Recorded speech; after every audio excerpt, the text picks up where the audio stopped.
నమస్కారం వార్తలకు స్వాగతం. ముందుగా ముఖ్యాంశాలు.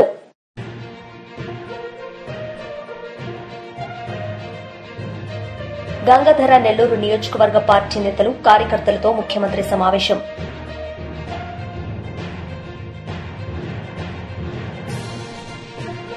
కేంద్ర మంత్రి కిషన్ రెడ్డి మీడియా సమావేశం. సీఎం రేవంత్ రెడ్డిపై ఫైర్.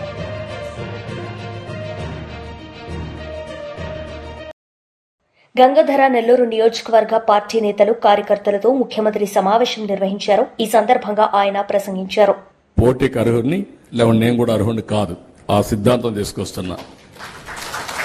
మీ ఎమ్మెల్యేగా ఉండాలంటే ఒక పేజీని అడాప్ట్ చేసుకుని ఆ 60 మందిని 120 మందిని ఆయన బాగు చేసే పరిస్థితి రావాలి. అంటే గ్రాస్ రూట్ రిలేషన్స్ తెలియాలి. అదే సమయంలో రాష్ట్రంలో ఉండే ముఖ్యమైన నాయకత్వం అంతా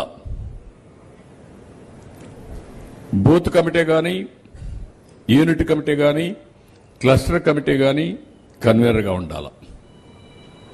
ఇక్కడ పర్ఫార్మెన్స్ ఉంటేనే ఆయనకు పదవి. పోటీ ఎమ్మెల్యేగానే చేయాలి, ఎంపీగానే చేయాలి, లేకపోతే ఒకదానికి ఆయన ఇన్ఛార్జిగానే ఉండాలి. వాళ్ళ బాధ్యత ఏంటి? అక్కడి నుంచి పంచాయత్, మండల్, జిల్లా, కాన్స్టిట్యున్సీ, రాష్ట్రం అంతా వరకు వాళ్ళందరూ అక్కడ కూడా ఉండొచ్చు. డబుల్ పొజిషన్ అంటే 3 పొజిషన్లు ఉంటాయి పార్టీలో. ఒకటి కంపల్సరీగా కేఎస్ఎస్ లో ఉండాలి, 2 క్యూబ్స్ లో కంపల్సరీగా అడాప్ట్ చేసుకోవాలి. ఎమ్మెల్యేలు, ఎంపీలు మాత్రం కేఎస్లు ఉంటే చాలు.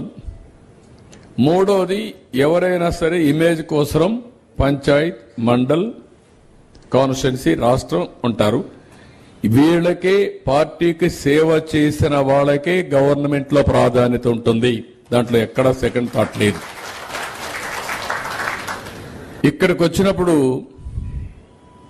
నేను మొత్తం ఎమ్మెల్యేలు కానీ, నేను కానీ అందరం కూడా ప్రజలతో మమేకం అవుతా ఉంటాం. ఇక్కడ కూడా ప్రజా దర్బార్ పెట్టాం. దగ్గర ఒక 35 గ్రీవెన్స్ రిసీవ్ చేసుకున్నారు. ఒకసారి ఎవ్రీ 15 డేస్కి ఒకసారి అనుకుంటాను పెట్టమని చెప్పి అవన్నీ తీసుకొని సింక్ చేయడమే కాకుండా అవన్నీ పరిష్కారం చేయాల్సిన అవసరం ఉంది. ఇక్కడికి వచ్చినప్పుడు కాన్స్టిట్యున్సీలో కూడా పర్సెప్షన్ కూడా మీకు ఎలక్షన్ ముందు ఒక మాట చెప్పాను నేను. సీట్లు ఎవరు అడగద్దండి, ఎవరు రికమెండ్ చేయొద్దండి. ప్రజలు ఎవరిని ఆమోదం చేస్తారో, కార్యకర్తలు ఎవరిని ఎంపిక చేస్తారో వాళ్ళనే చేస్తానని చెప్పాను. జ్ఞాపకం ఉందా లేదా మీకు? తూచా తప్పకుండా పాటించాను. ఇప్పుడు కూడా అందరిపైన ప్రజాభిప్రాయం తెప్పిస్తున్నా. ఎవ్రీ 6 నెలలకు ఒకసారి ప్రజలు నన్ను గురించి ఏమనుకుంటున్నారు, ఓకే, నన్ను గురించి నెగిటివ్గా ఆలోచిస్తే నేను ఎట్ట మార్చుకోవాలి. మంత్రులు, ఎమ్మెల్యేలు, ఎంపీలు అందరూ కూడా మార్చుకోవాల్సిందే.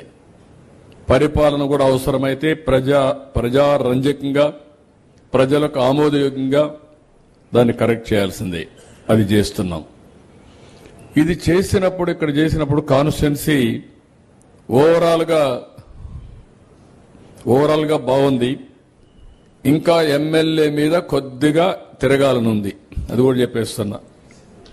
ఇంతవరకు మీరందరూ బాగా నేను చూస్తున్నాను. మా ఎమ్మెల్యే బ్రహ్మాండం, బాగున్నాడు, గోల్డ్ అన్ని చెప్తున్నారు. కానీ ఇంకొంచెం ఈ గోల్డ్ ప్రజలకు మమేకం కావాలి. అది చరిత్రలో శాశ్వతంగా గెలవడానికి వర్కౌట్ చేసుకోవాలి. అలాంటి సిస్టమ్స్ కొన్ని ఎస్టాబ్లిష్ చేసుకోవాలి. అక్కడి నుంచి వస్తే సోషల్ మీడియాలో ఎమ్మెల్యే ర్యాంక్ 180, బాగా చదువుకున్నాడు. ఎక్కడ పోయినా సోషల్ మీడియాలో ఉండాలి. మొత్తం చూస్తే ఫాలోయర్స్ 12,413, టోటల్ పోస్ట్ ఈ 9 నెలల్లో 689, 22,238 వ్యూస్ వచ్చాయి. ఇది యూనిక్ గా, అది కూడా కనుక్కుంటాను నేను. ఇది సోషల్ మీడియా. ఎందుకంటే భవిష్యత్తులో మనం ఏం చేస్తున్నాం, ఇక్కడ కూర్చున్నాం, ఇది ప్రజలకు తెలియాలి.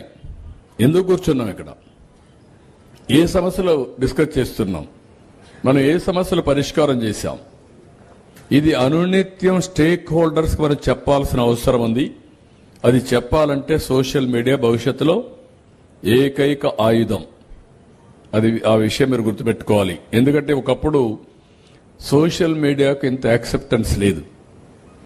ఇప్పుడు ట్రూత్తో గాని కరెక్ట్గా పెట్టగలిగితే సోషల్ మీడియాకి చాలా వరకు పెనిట్రేట్ అవుతుంది, ప్రజల్లో కూడా విశ్వాసం పెరుగుతుంది. దాన్ని మీరు వర్కౌట్ చేయాల్సిన అవసరం ఉంది. యూట్యూబ్ అయితే. కేంద్ర మంత్రి కిషన్ రెడ్డి మీడియా సమావేశం నిర్వహించారు. ఈ సందర్భంగా పలు అంశాలపై ఆయన మాట్లాడారు.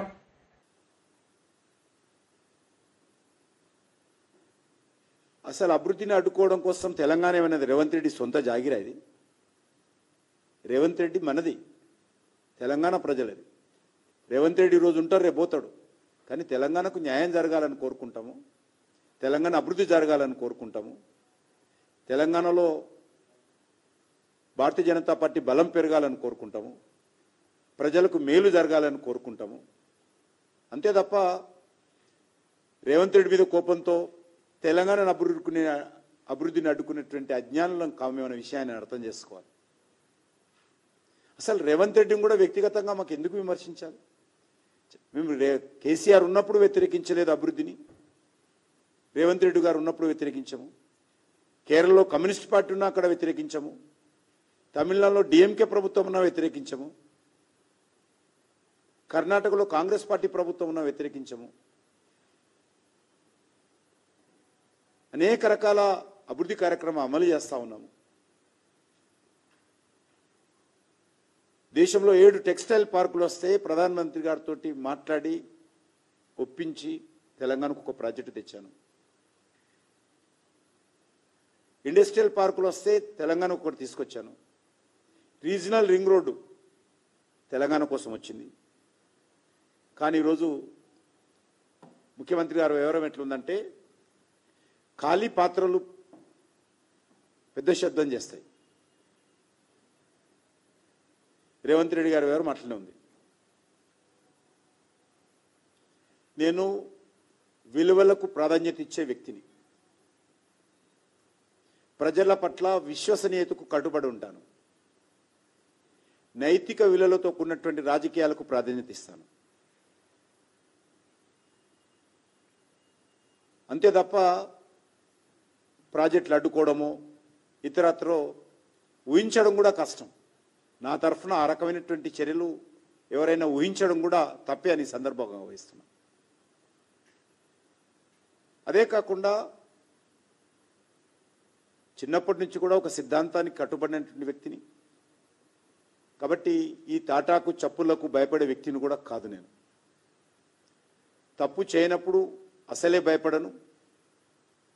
తప్పు జరిగితే ఒకవేళ పొరపాటున విధానం మార్చుకుంటాను తప్ప వైఫల్యాలను, అవాస్తవాలను, అసమర్థతను నా మీద రుద్దితే అది మంచిది కాదు. నా మీద రుద్ది తప్పించుకునేటువంటి కుట్ర రేవంత్ రెడ్డి గారు తన వైఫల్యాల నుంచి చేస్తా ఉన్నారు. నేను కానీ మా పార్టీ కానీ మేము గత పార్లమెంట్ ఎన్నికల్లో ఈరోజు దేశంలో అధికారంలో ఉన్నాం కాబట్టి ఏవైతే దేశ ప్రజలకు హామీ ఇచ్చామో దానికి కట్టుబడి ఉండి ప్రతి ఒక్కొక్క హామీ అమలు చేయాల్సినటువంటి బాధ్యత మాది. అమలు చేసి చూపిస్తాం, చేస్తూ ఉన్నాం. హామీల కట్టుబడి పనిచేస్తామని కూడా మనం చేస్తా ఉన్నాం.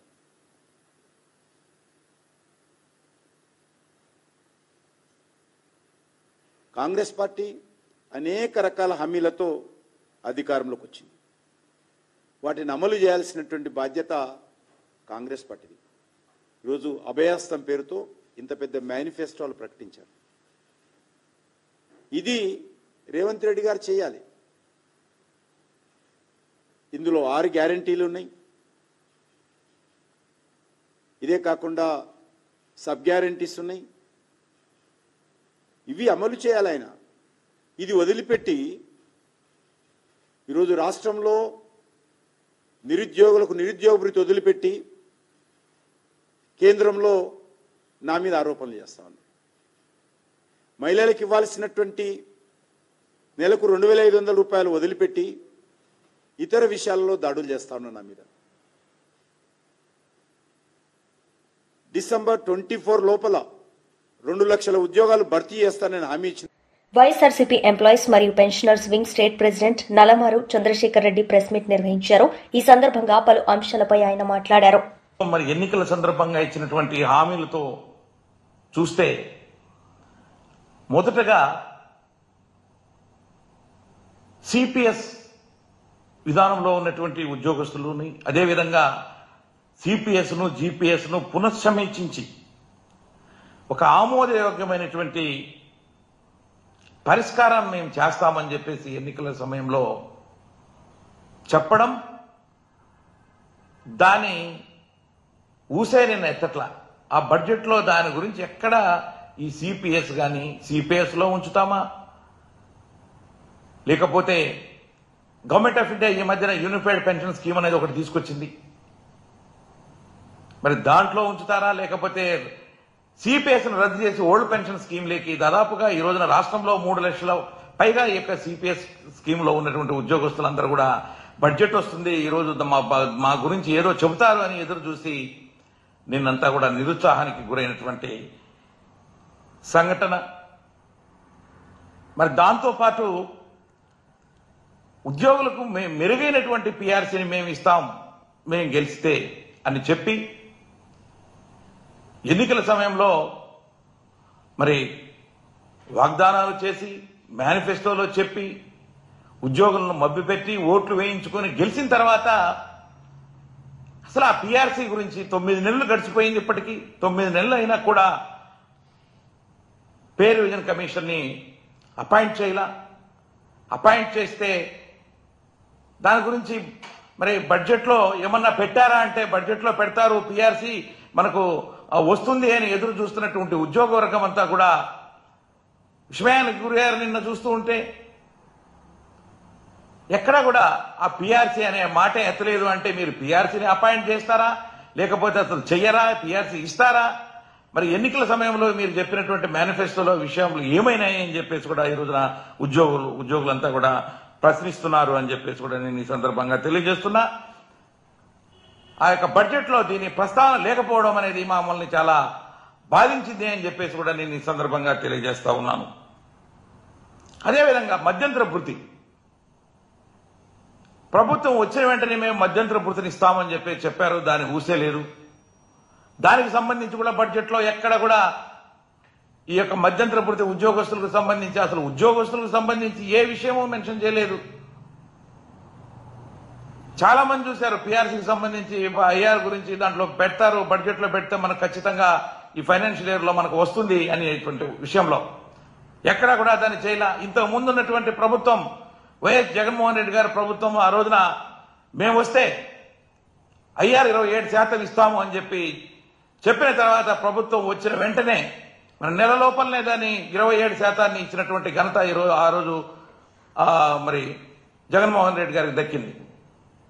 అదే ఈ రోజు ఉన్నటువంటి కూటమి ప్రభుత్వం ఇచ్చినటువంటి హామీ మరి వచ్చిన వెంటనే ఇస్తాము ఐఆర్ అని చెప్పిన తర్వాత ఇంతవరకు దాన్ని ఊసే ఎత్తకుండా ఏమి చేయకుండా బడ్జెట్లో పెట్టకపోవడం అనేది చాలా బాధాకరం అని చెప్పేసి కూడా నేను ఈ సందర్భంగా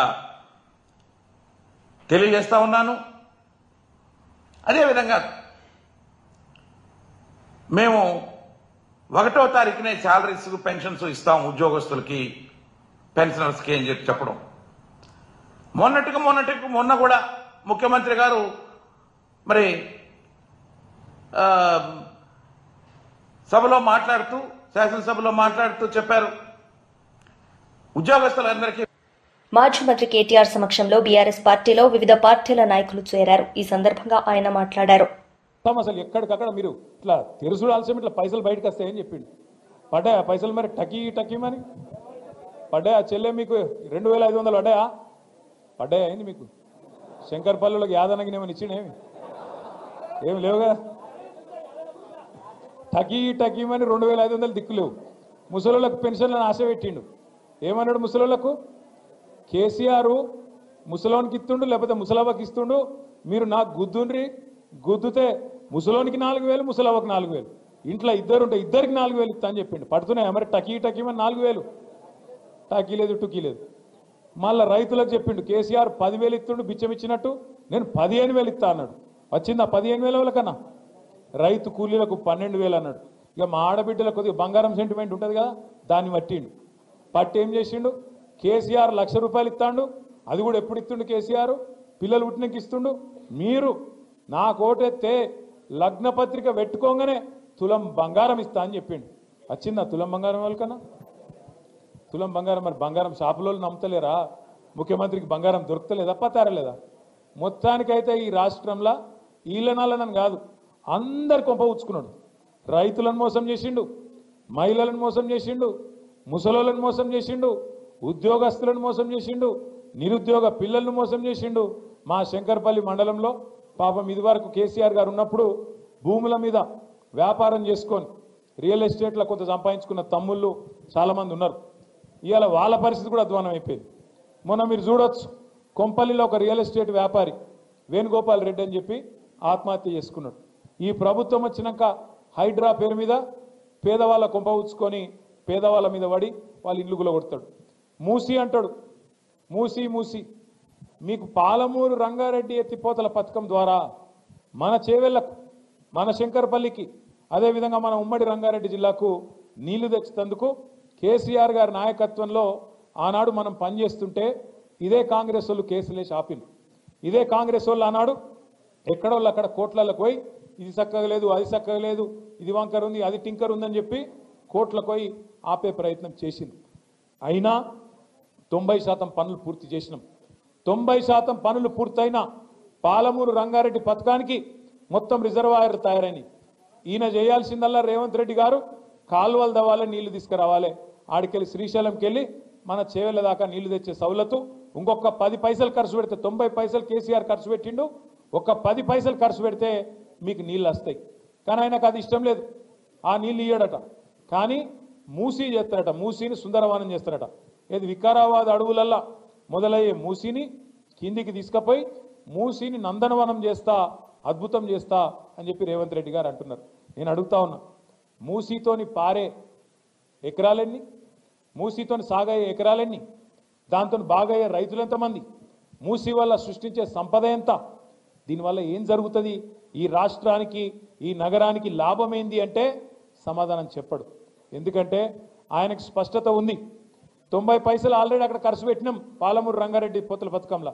అది పూర్తి చేస్తే కూడా రేవంత్ రెడ్డికి పైసలు రావు, కమిషన్లు దొరికాయి. అందుకే ఏం చేయాలి, మూసీ అని ఒక రంగుల సినిమా, రంగుల కళ చూపెట్టి దానిలో 1,50,000 కోట్లు ఖర్చు పెట్టి అందులో ఒక 50,000 కోట్లో 70,000 కోట్లో దండుకోవాలి, ఢిల్లీ పెద్దలకు పంపించాలి, నా కుర్సీ కాపాడుకోవాలనే ఒకే ఒక్క తాపత్రయంతో, ఢిల్లీకి మూటలు పంపాలనే ఒకే ఒక్క తాపత్రయంతో ఈ ముఖ్యమంత్రి గారు పనిచేస్తూ ఉన్నారు. ఆలోచన చేయండి మీరు దయచేసి.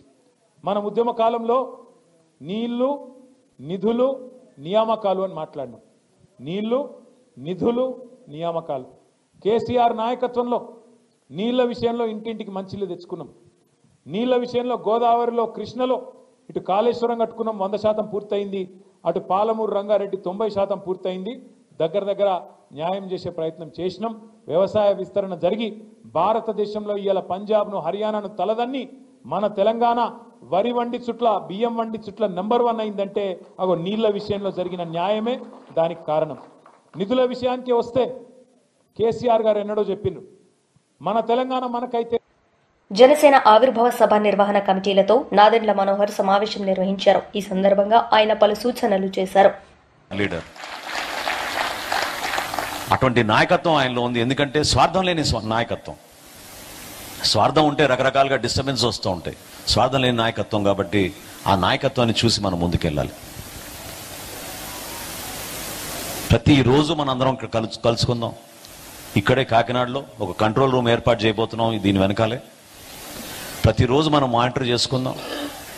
వాట్సాప్ గ్రూపులు ఏర్పాటు చేసుకోండి మీ కమిటీలన్నీ కూడా. మీకు ఎప్పుడు ఏ సమయంలో మీకు ఒక డౌట్ ఉన్నా కూడా మీరు హరిప్రసాద్ గారినో చక్రవర్తి గారినో మీరు కాంటాక్ట్ అవ్వండి. గ్రౌండ్ ఏర్పాట్లన్నీ మన కేకే గారు వాళ్ళ బృందం అంతా కూడా కష్టపడతారు. టెక్నికల్గా, విజువల్గా, ఫిజికల్గా మనం చేసే అరేంజ్మెంట్స్ గతంలో ఏ ఆవిర్భావ దినోత్సవం కన్నా అద్భుతంగా చేయబోతున్నాం. దానికి మీరందరూ కూడా సహకరించాలి. సమయం తక్కువ ఉంది. కొంతమంది అనుకోవచ్చు 14 రోజులు ఉంది కదా అని. లేదు, అంత టైం మనకి చూస్తూనే అయిపోయి అలా 1వ తారీఖు 12 రోజులు మన చేతుల్లో ఇవన్నీ కూడా మనం ఏర్పాటు చేసుకోవాలి.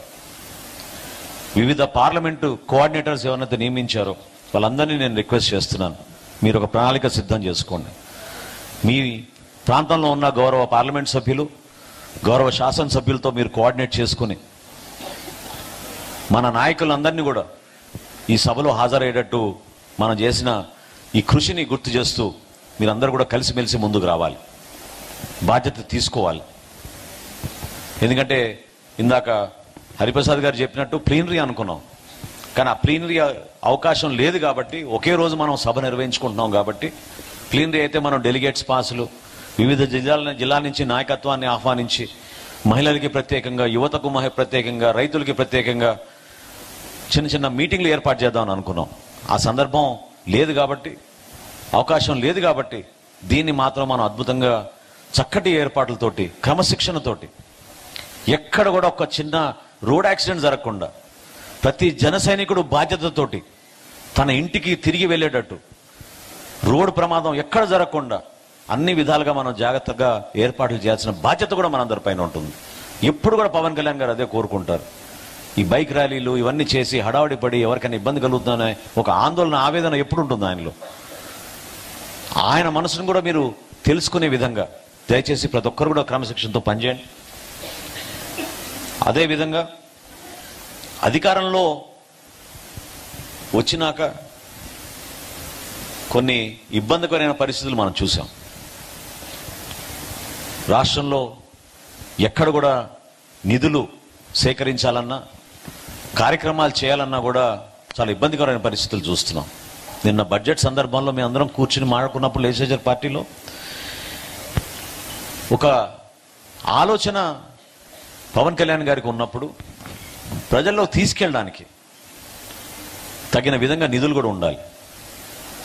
పంచాయతీరాజ్ శాఖలో జల్ జీవన్ మిషన్ కింద ఇంటింటికి మనం కుళాయిలు ఇంటింటికి కుళాయిల ద్వారా రక్షిత మంచినీటి పథకం అందిద్దామని మనం సూపర్ 6లో మనం మాట ఇచ్చాం.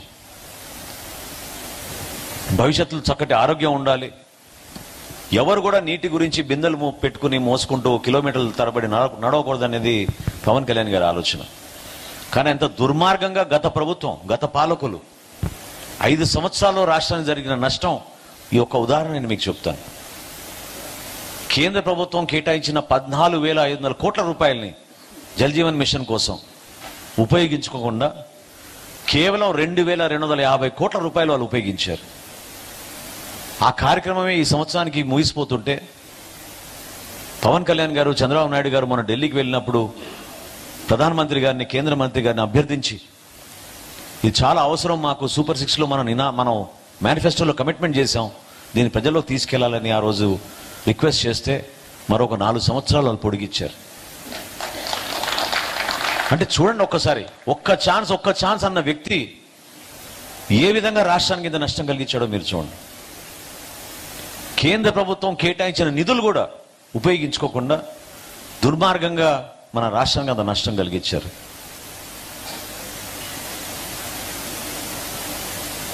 పెద్దలు మాజీ మంత్రి శ్రీనివాస్ గౌడ్ మీడియా సమావేశం నిర్వహించారు. ఈ సందర్భంగా ఆయన మాట్లాడారు. ఈ సందర్భంలో కూడా ఎదురు తిరిగి ఏ రకంగా సమాధానం చెప్పిన ఆ రోజుల్లో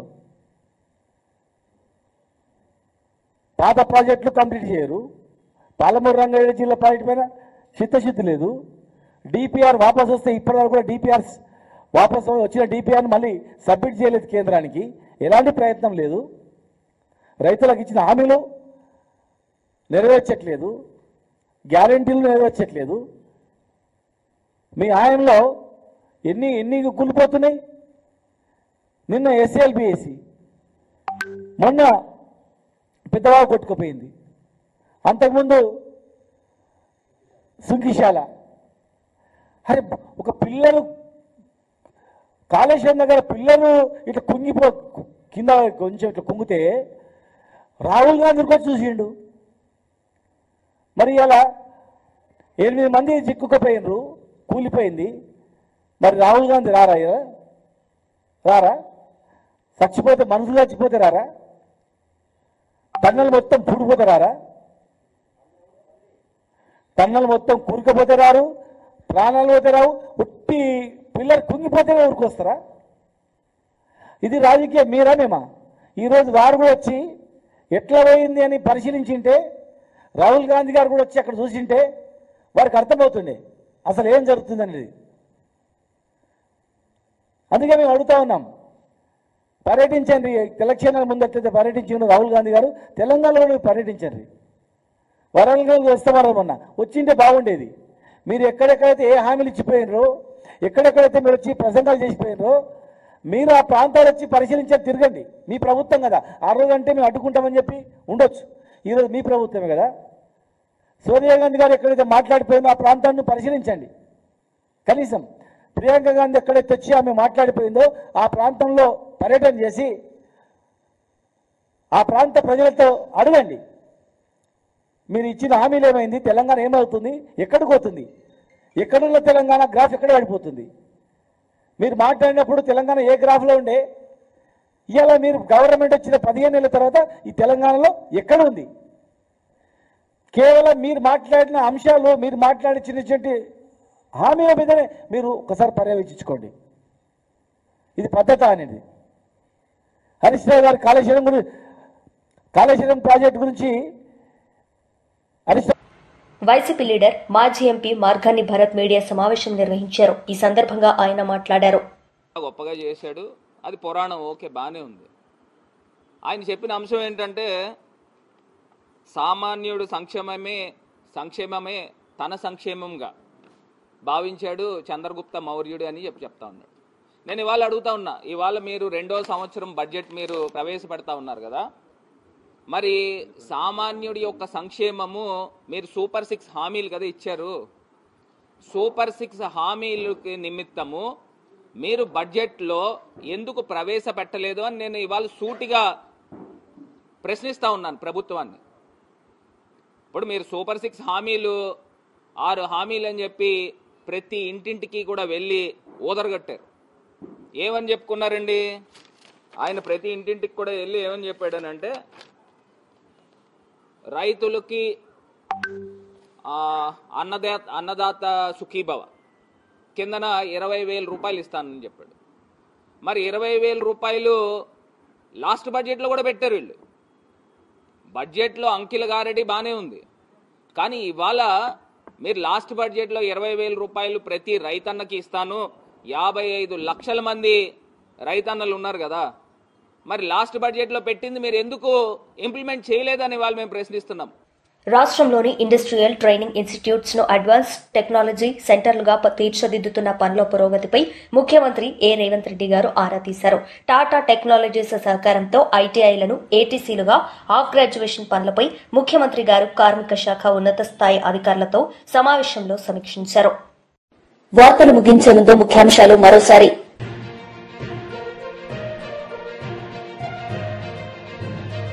గంగాధర నెల్లూరు నియోజకవర్గ పార్టీ నేతలు కార్యకర్తలతో ముఖ్యమంత్రి సమావేశం.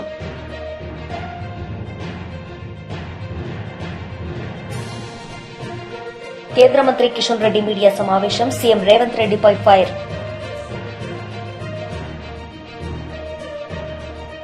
ఈ వార్తలు ఇంతటితో సమాప్తం. తిరిగి ప్రసారమయ్యే వార్తల్లో మళ్లీ కలుద్దాం. అంతవరకు సెలవు. నమస్తే.